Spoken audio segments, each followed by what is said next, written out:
ए जी कहाँ चल देनी रउआ? अरे सेठ जी के फोन आइल रहा, नौकरी पर जातनी। कौन सेठ जी? नइखे जाए के कतही रउआ? अरे जाइब ना, कमाइब ना त खर्चा बर्चा कैसे चली?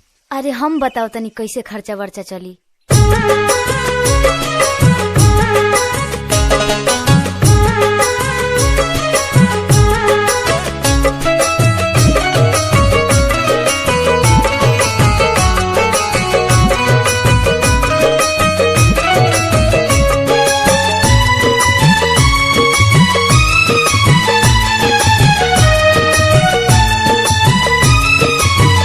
सबसे नीक बाट सहिया किसानी, खुशी बाट रउआ गाँवे में बानी।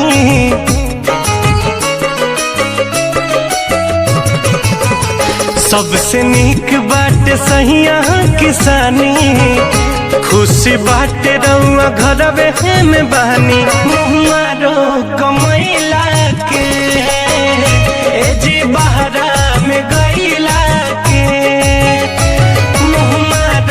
कमैला के अब बहरा में गईला के।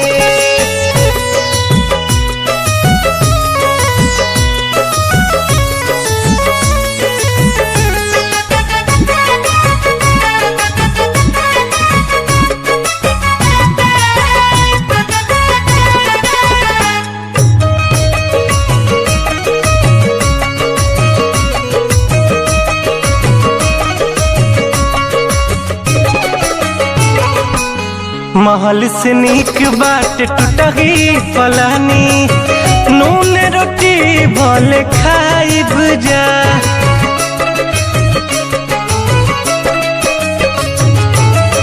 अखिया के सोझा रहब राजरहुआ, समय जिंदगिया बिताइब जा।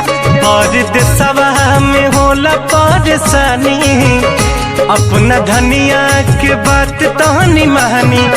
मारो कमैला के दूर देशवा में गईला के, मारो कमैला के ए जी बहरा में गईला के।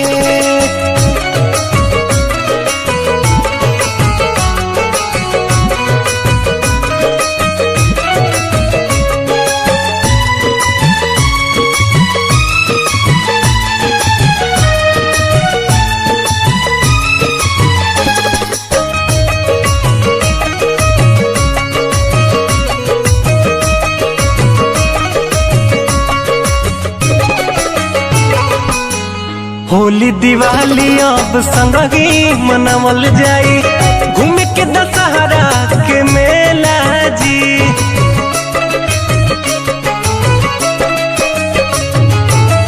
खेती बाड़ी के जी मुमारी बभारी, बाबूजी पड़ल न केला जी।